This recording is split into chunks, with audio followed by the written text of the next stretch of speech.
Good morning, Assalamu alaikum. Welcome to everybody from far and wide who've joined us so far this morning. We're expecting a few more people.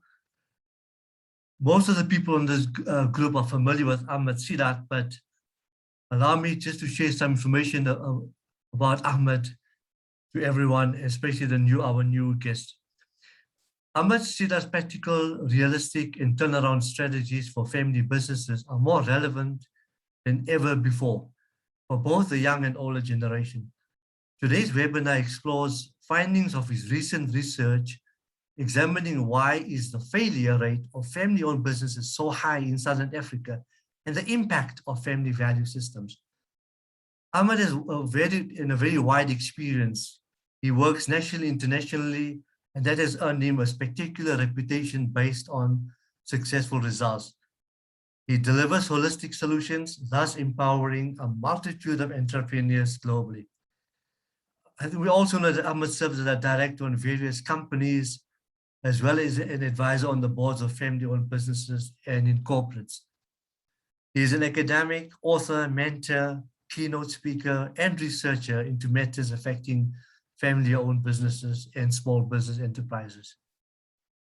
Ahmed recently delivered a presentation at Nelson Mandela University, which held a conference on family business research in August. Ahmed is a regular speaker on radio and writes opinion pieces for national and international print and media. In terms of qualifications, Ahmed does hold the key ones to serve his industry.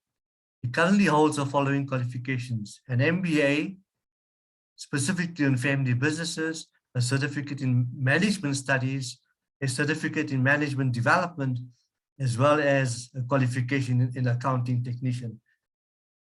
Among his first books was Prophets, Progeny, and Politics, which is currently under revision. His second publication that was very popular is How to Overcome Challenges in Family-Owned Businesses.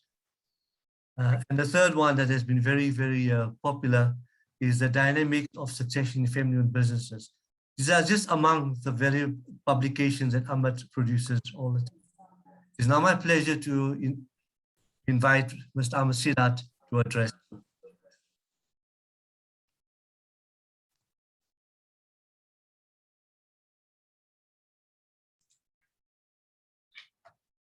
Good morning, one and all of you. Thank you, Mr. Rashid Chopdat.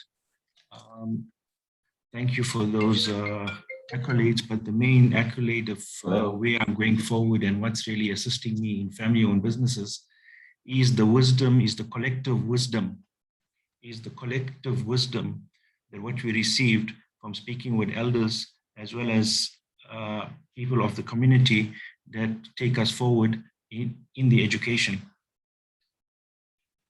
This particular research conference that took place on the 10th to the 13th of August at Nelson Mandela University, I was invited to present a paper on my latest book, which I'm presently preparing, and I discussed some of the points with the head of the family business unit, and she was Professor Elmarie, and she was, and what happened was that they requested me to do a pilot. First, I was requested to send a proposal, and from the proposal, they accepted my research, and they told me that, and I informed them that this is a pilot study. And this entire pilot, the pilot study was on the needs of multi-generational family businesses. The sub-theme is on family and business governance.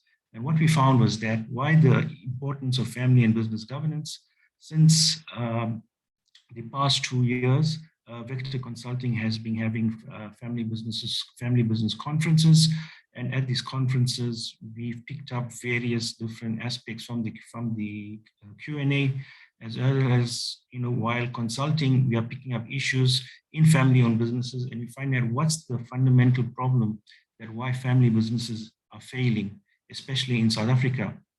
And what as per Stark Jr. and Foley, some 70% of family-owned businesses fail or are sold before the second generation gets a chance to take over.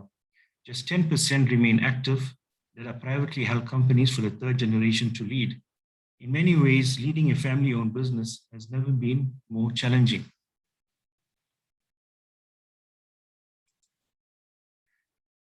We looked at the background of the problem statement, the research methodology, the literature review, the pilot study findings, implications, and contributions. Last but not least is a reference list.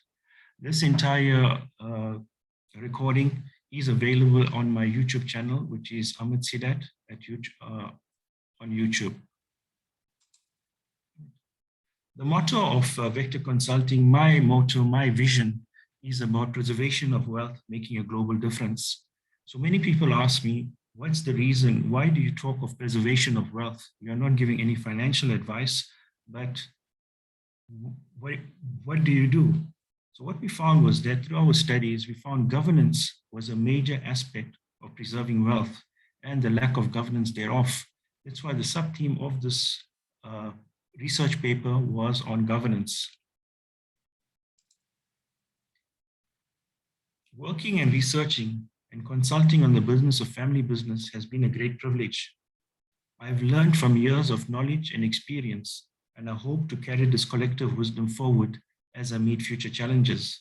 The collective wisdom is from my elders, from my experience, right? From meeting people like you that are here in the audience today, as well as your questions, defines me going forward. So thank you very much for participation. The background of the study had to do of the conflicts between the different generations. We have the traditional baby boomers. Those are presently between the 60s and 70s. Generation X, Generation Y, Generation Z. These constitute today's family businesses. Those up to 50 years old are mainly taking instructions from the baby boomers and Generation X.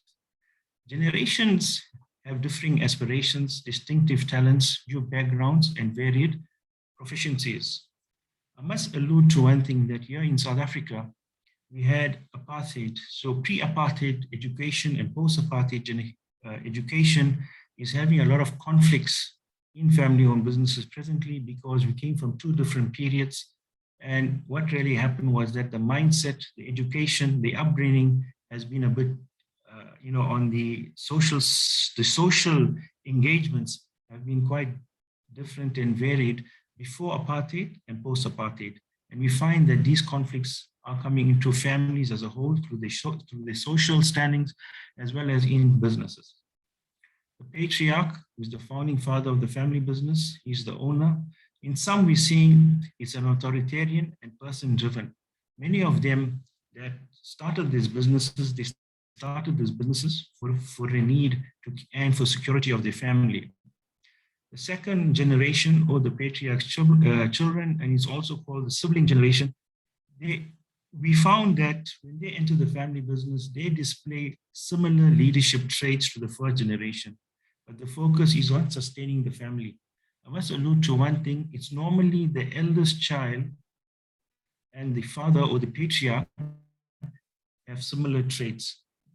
When we find that the eldest children, the age difference between the second and third siblings of theirs, when we find that if it's more than 3 years, there is a difference in the understanding, there is a difference in the aspirations, there's a difference in the needs and wants. The third is the cousin generation. The third generation focuses increasingly on living standards, and this is where the tension starts building in the family business. How do we manage the different processes and the different stages in a family business? The problem statement for the conference, as well as the problem statement that we have presently, is adapting to different generations in family business leadership, which is a challenge as each generation develops distinguishable characteristics. What we're finding here is that, as I alluded earlier, we find it's normally the patriarch with the eldest child. We find the patriarch with the eldest child, and then we find the second child, or the second onwards to whatever number siblings are there. These totally different mindsets, with totally different needs and wants. Initially, the patriarch determines the needs and wants of the founding family members in the family businesses. He decides who gets what, he decides the stipends, he decides, as at this point in time, there's no salaries because everybody is looking to save the family business to make it a success. And as we go forward into the different generations, they have increased demands. The wants of the previous generation becomes the needs of the current generation. So basically what happened is that initially, if the father, if the eldest child rode a bicycle to school, the next child that's going to school, he wants to be dropped off in a motor car. So we have all these different types of challenges. We have the different types of needs and wants.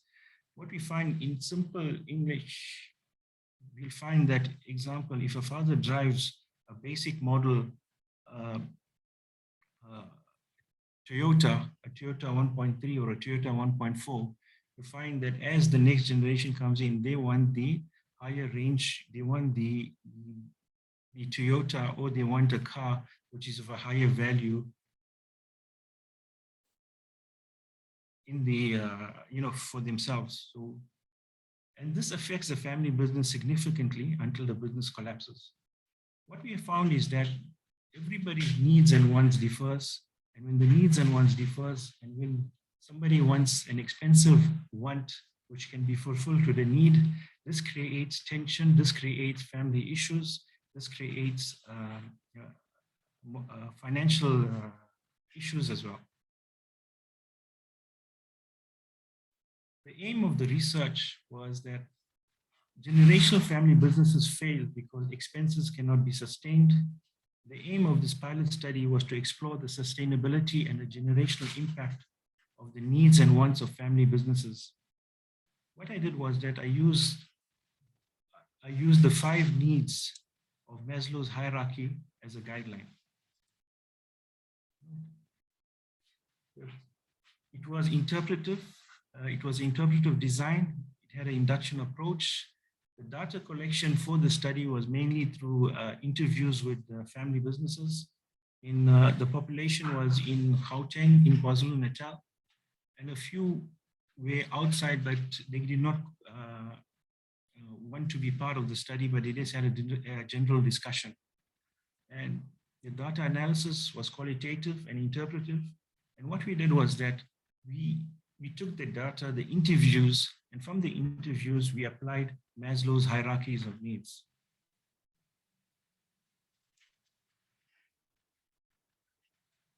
Aside from the psychology of Maslow's theories of needs, what we found, it was prevalent in business and education. Maslow's hierarchy states that individuals are driven by 5 needs in their strive towards self-actualization. The objective of applying this hierarchy is to determine what motivates and inspires people. When a need becomes fulfilled, the person moves on to another need on Maslow's hierarchy. Before higher level needs can be met, the lower level needs must be met. What we found is that it was very easy for the first generation to move through the hierarchy. These are Maslow's hierarchies. The bottom is your physiological needs, your safety needs, your social needs, your esteem, when you reach a level of esteem, and also when you reach a level of self-actualization, and when you reach on the top. That's the apex of the pyramid. We're going to spend much time on this particular slide because here it explains to you the entire research. What we found was that in the first generation, in the first generation, when they came into the country or they started a business, the first thing they were interested in was water, food, the roof over their head. They made sure that the family was comfortable, everybody had a decent quality of life, because they did not want to work for somebody, they wanted to work for themselves. And as the years progressed, so if many of you all that remember working for your dad or working for your grandfather or knowing what your grandfather did, you'll understand the first thing they did was that they came in, they saw to themselves, they saw to their household, I'm talking from an Indian culture here in South Africa. Right? What happened was that they saw to their households. Once they saw to the immediate needs of their households, they saw to their community needs. So there's community needs because of apartheid. Many of them went in and built their own schools, their own places of worship. You'll go into many towns in South Africa, you'll find that there's a community-built school, there's a community-built places of worship, there's a community-built hall for social gatherings. And once they've worked and they built on their personal needs, they saw to the community needs. And from the community needs, they started expanding. And they said the extra money what they had, they went into employing those resources for their families. At first, they would rent a house, then they would go buy a house. From there, they will start building on their family, building on their structure, family structure, business structure.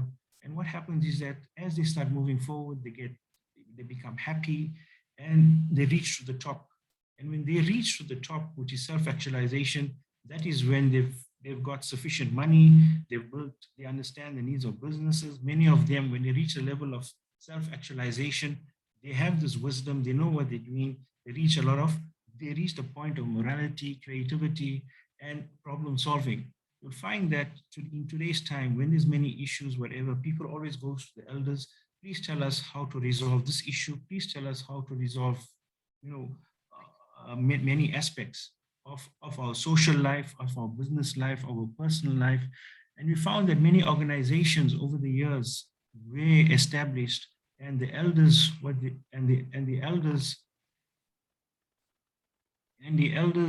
saw to them.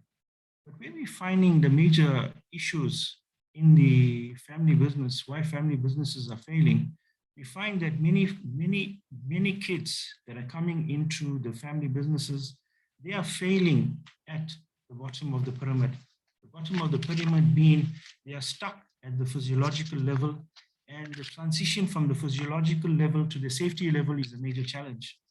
And the reason what we found was that why this was a major challenge was they become complacent. They haven't worked for their home. They haven't worked for their motor car when they got married or at their wedding. Everything was found for them, and they just demanded and they received. Because what happened was that they felt they were X, Y, and Z person and they needed to get it. So we're finding the failures are occurring at the following point, at the second level of Maslow's theory.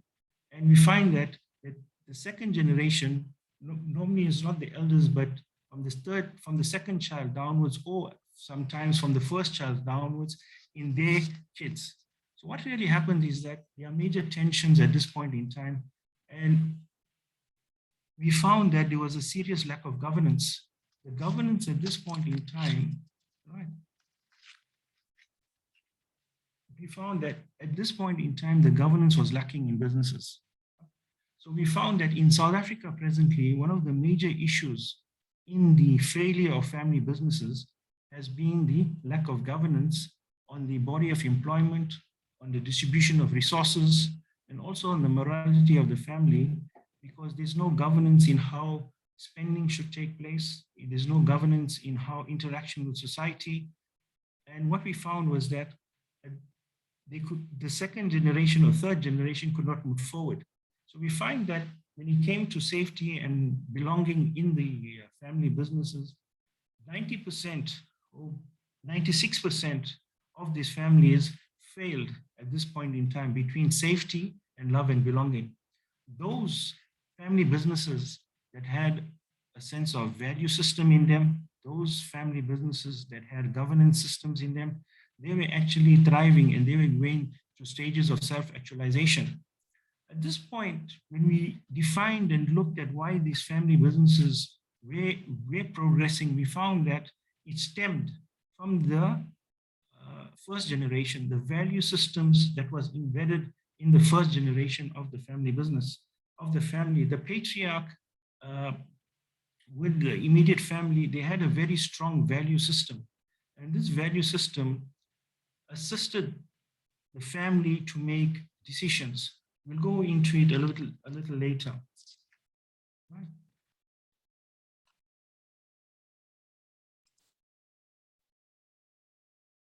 When we look at this was the literature review for the study. The physiological needs was the wages, the proper facilities, and a safe working environment. The safety needs, when we looked at it, was regarding the regulations, the insurance, the retirement plan, stable work practices, and sense of protection. The social needs was compassion, affirmation, and desire to be appreciated as social needs of leaders in businesses desire and communities desire. We found that when it came to safety needs, this and the sense of protection, many felt the sense of they were getting very demotivated if they were reprimanded in the family business, and whether there was any when they transgressed the line. And what we found was that at this point in time, when it came to the safety needs, business ethics became a major issue, because we found that it became a very gray line.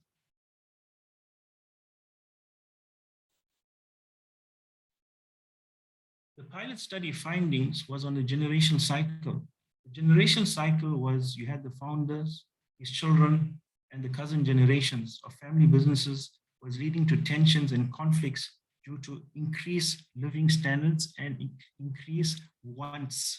These wants became a major issue in family businesses, because many felt that if you had a business, it became a bottomless pit. But what we found was that the family businesses that failed and the family businesses that are succeeding, the difference has been the following: honesty, integrity, promise keeping and trustworthiness, honesty, fairness, and what we found, concern for others. Those that were concerned for others. The concern for others is one of two things. We find that those were concerned for the upkeep of the community. Those were concerned if there were issues in the society that they required to uplift. Those that are running organizations, those that are using organizations to uplift the community. We found these were some of the issues which were taking them forward, because as they say, that as you spend for others, the more comes to you, right? That's why I said the concern for others as well as law-abiding people. The other finding that we found was that there was lack of governance processes and increased expenses. At this point in time, many of these businesses that were successful, there was standard operating procedures, there were clear job descriptions, there were policies that governed these businesses, as well as the kids that were coming into the businesses. They had employment contracts.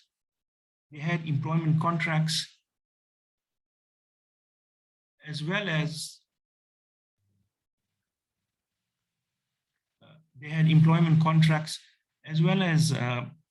lease agreements for the use of family property. This was something I found in very few of the family businesses in South Africa, especially in South Africa. In other countries of the world, there's total governance. If you are using a family property and you're a member of the greater family unit, you are entitled to pay a stipend.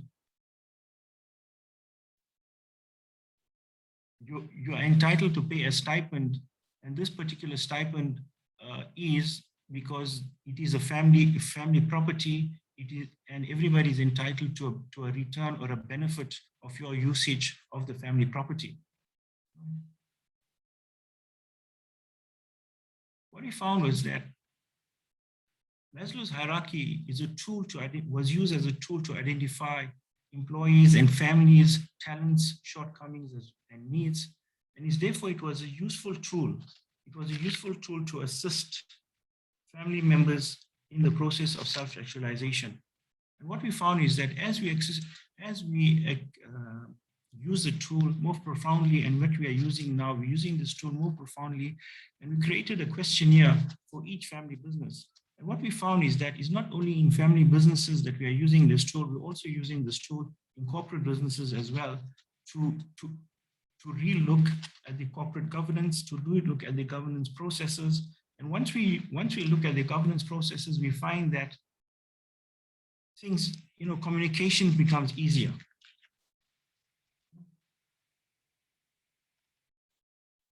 Governance leads to positive changes in family businesses. And we found that when there's governance, it leads to positive changes. And most of the issues that we found led to governance in family-owned businesses. Generations in family businesses need to enhance their leadership and commitment.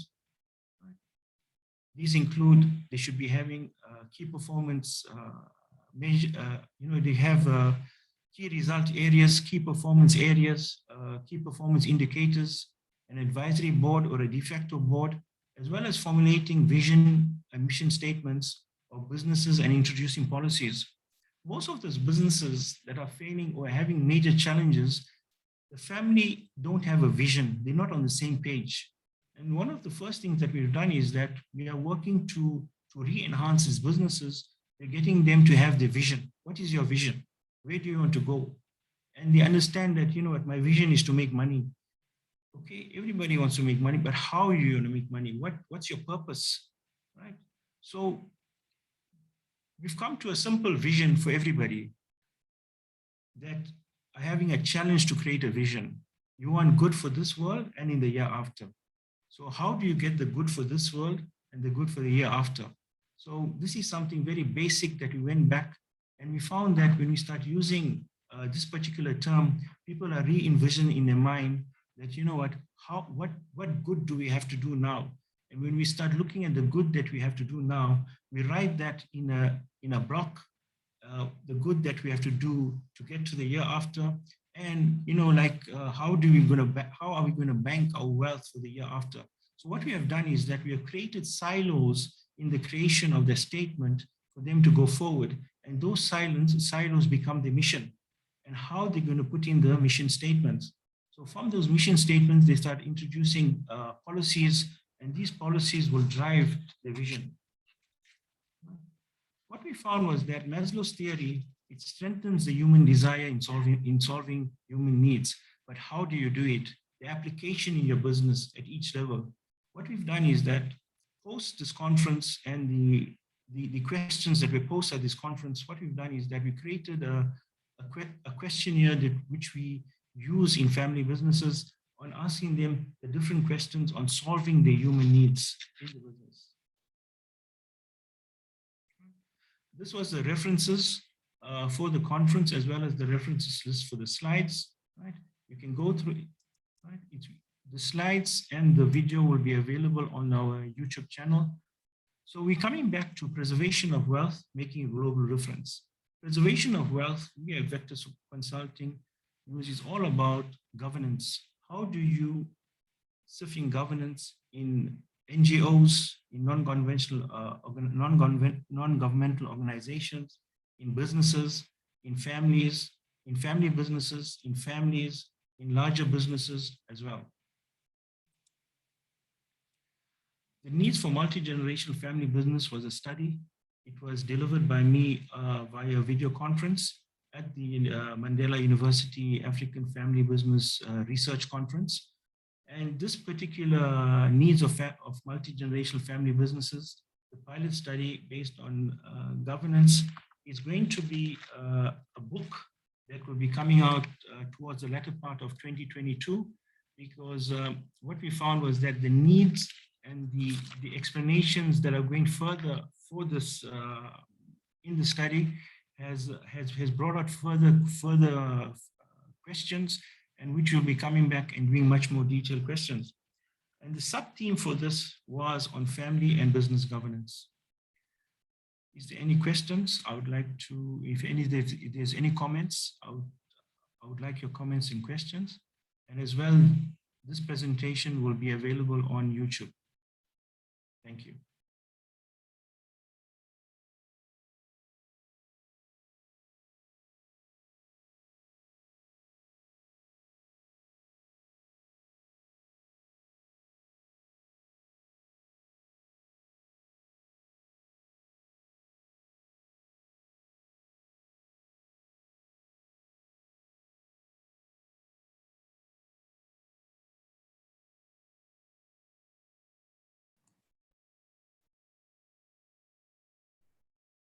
kindly feel free to post any questions or concerns on the chat group.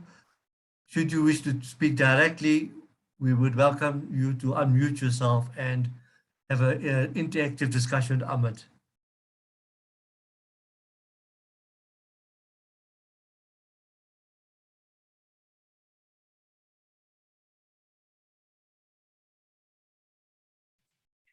I have a question from one of the individuals, and what they were saying was that how do you assist family members that are third generation family members that are coming to the business, and what happened? How? Okay, the issue that we're having right now is that one of the fundamental problems in family businesses presently is when children are getting married, especially the second generation children that are getting married. And we're finding that many people don't have proper structures and governance structures in place. Normally, they feel that they come from an X, Y, and Z family, and if they have a business, the family business must pay for the wedding, and the expenses must come out from there because the kids have worked in the business, or it was their bonus for working for so many years, or their sweat equity. We found that this leads to tension in family businesses. This leads to a lot of tension. And we find that in some businesses, they actually cater for this. And where there's a process that in the event of kids getting married, in the event of further other extraordinary expenses, is to be borne by the individual that's working is being borne by the said individual and not by the business. We found this was one of the issues that for family business failure, because these costs were not included in the normal running costs of the business, and this also created a lot of tension. So always have a defined strategy or defined governance of how expenses are going to be paid for family social functions, etc.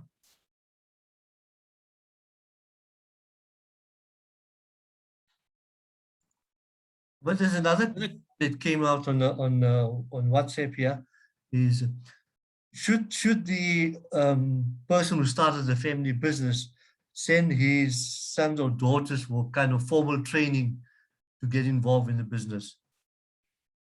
Formal training, yes, is very important. We find there's a total disconnect between education, university education, and businesses presently. The culture is different.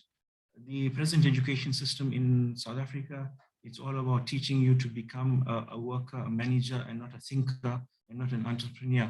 And what we found is that there's a total disconnect. And many kids that are coming to businesses, we have a program, a very simple program in place, and we find that they don't understand the basics of business. When we get them to understand the basics of business, then they realize that, they are far off from what they've learned in university. In university or in college or in TVET college, wherever they're coming from, many of them are just about ticking boxes. And it's good that they must go to like a finishing school or to somebody that can coach them into understanding what's business. The first thing they need to understand is all about the culture of the business, because the culture of the business differs from university. University is all about ticking boxes, and the culture of the business is dominance, it's patriarchy, it's taking instructions. This is especially in family businesses, but there are family businesses in South Africa that have policies and processes, and kids are being taught to understand the culture through the policies, processes of the business. And once they understand that the employee handbook, they begin to understand how the business functions. There's another question that came directly through to me. It says that what is the responsibility from an Islamic perspective of a child in respect of a family business in the event the child is not a trustee? You need to understand something. Who owns the business, right? The business is owned by the family, or it's owned by the family business, or the trustees are there, or the business is owned by trust. The trust is a separate legal entity from the individual that's coming into the business. You as an individual, you are a separate entity, you're a separate legal entity. You don't have a right in a sense that you'll only have a right if and when you are, if and when, you are given those rights. What we found is that many kids, when they come into the business, they have this attitude. It's my father's business, I'll do as I please because I own the business. This is totally incorrect. The only time you'll own a business, if it's your father's business at the time of his demise, or if it's your mother's business at the time of her demise, if you inherit a portion of those shares, you become a shareholder in that particular business. You cannot act as the owner of the business from day one. This is the gray line in many family businesses. And once you start instilling governance, you start giving the children their roles and where their place is in the business, they go forward. Right. The other thing is that when it comes to businesses that are owned by trust, what we find is that kids think that they are beneficiaries of the trust. Automatically, they think they are shareholders, but the trust is a shareholder. The trust is the trustees are responsible for the trust, and the trustees will see the governance of the business. So you, as a beneficiary of the trust, you should address your concerns with the trustee. You should not go into the business and start speaking about your concerns to the management team or to the people that are running the business. So you should have a hierarchy, you should have a role of control, where you have trust structures and you have people that are beneficiaries of a trust, how to go about addressing the concerns.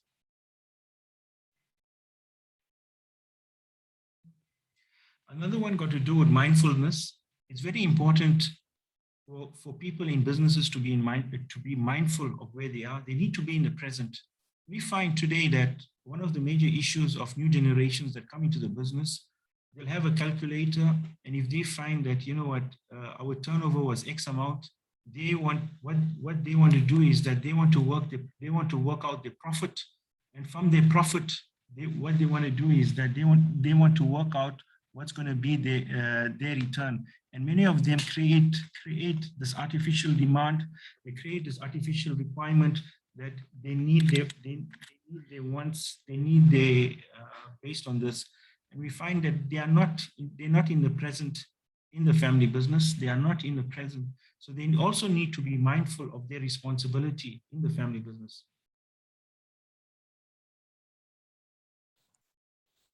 The next one is about how was the data analyzed. What we did was that we created a questionnaire, and from the questionnaire, it was a qualitative analysis done on the entire on the responses.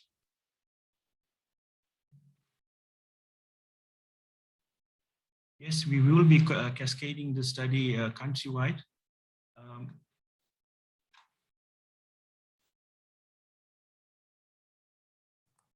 One of the participants asked a question that to know that we're living in a complex world, businesses need to be robust and to cope with this change. Your thoughts on that? Yes, businesses are changing continuously, and what we're finding presently is that the ability to change, the ability to understand complexities of business. We're finding that many patriarchs of the business, many of them are late 70s, going on to 80s, and some are even in the 90s. I know of an individual that very late, I think he's in his early 90s, and he's still the gatekeeper of the family business. But what he does is that for change to take place, he has to go through, the family has to go through him to implement changes in the business. And this is where we are coming in and facilitating these kind of discussions and making them, sitting down and making them understand how change takes place. But also what we find is that business is retail is a science. It's not about just buying for R1 from a wholesaler and selling for R1.50. I'm giving an example. But what we found was that through the recent insurrection in July, as well as other developments that are taking place internationally, supply chains are being disruptive. And many of them now are beginning to understand what is supply chain and what is the impact of events that took place, in example, in April, May, in other parts of the world, and the impact for them that's taking place for them now. So that's why change is understand. And also, you need to read. People need to read and understand what's happening around them. It's not only, one of the individuals I had a discussion with yesterday, and he told me, "What you giving me this book to read for?" Or what, this article, I told him to read a certain article and it will assist him. He said, you know what, I got no time. Tonight I have to do this reading, and tomorrow is Friday, I have to do X reading. And you know what, it's not going to assist me. So basically, you know what, this reading is all nonsense. I said, no, not a problem. Yet late last night, he phones me and he asked me, what about X and what about Y? I said, if you read the article, your answers were there. That's why I told you to read, because if you read, you'll understand it. So, these are the issues. People don't want to read over and above what they normally read, and you find that they are limiting the understanding of what's happening around them. Yes, culture is having a big difference. As I said earlier on in my introduction, pre-apartheid South Africa and post-apartheid South Africa is having a major conflict within families. It's having a conflict with needs and wants, especially in families. And this is what's happening. And based on another study which I'm conducting with another individual in the farming industry, what we found was that in the agricultural scene, which is predominantly occupied by whites, we're finding that the culture of work and the culture of productivity and the culture of human beings through education is making a very big difference. Because what's happening is that the education is not synced with the culture in different industries.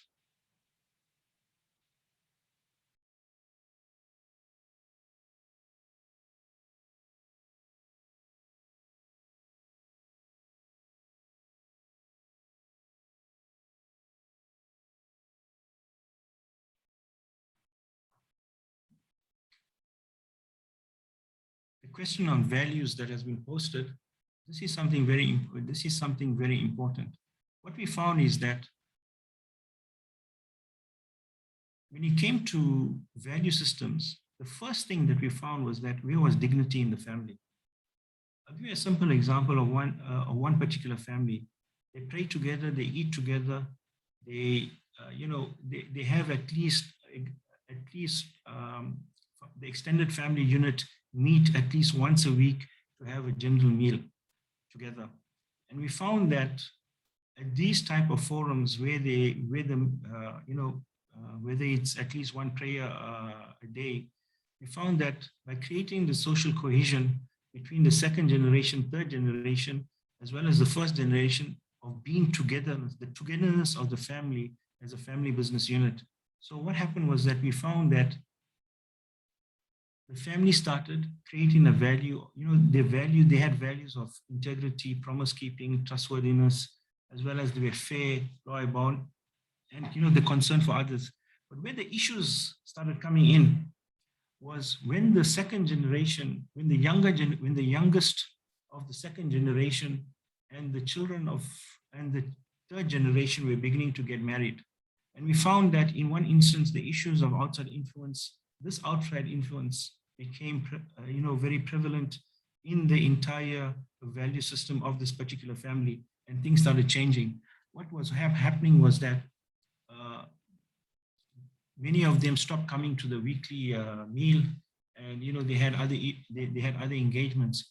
But we found that as this was happening, the entire value system of the third generation started disintegrating. That's why what we've done is that in this particular family, to bring the third generation back on track, we created a value system, a set of values that we are, this is the values of this particular family. You have a document which we normally produce, which is called the values of the family business, which is part of the family constitution.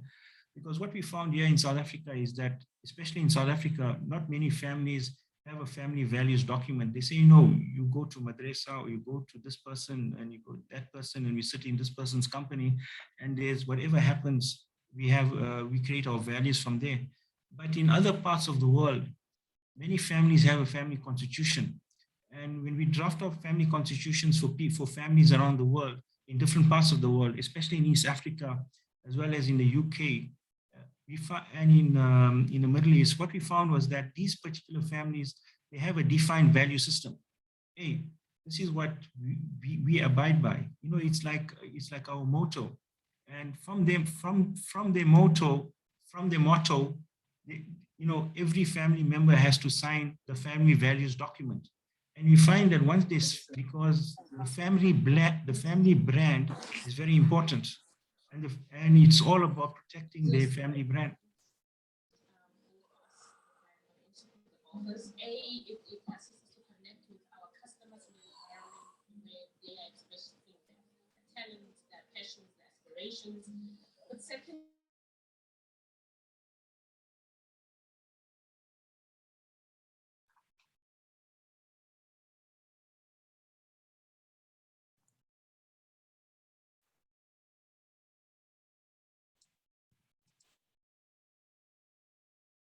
We would welcome a few more contributions. We are almost at the end of the program.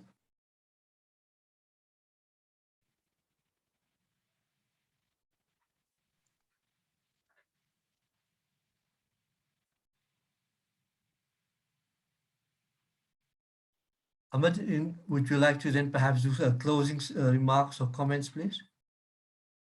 Yeah, I thank many of the people that have attended, and some of the people that attended, I've recognized their names and I recognize them.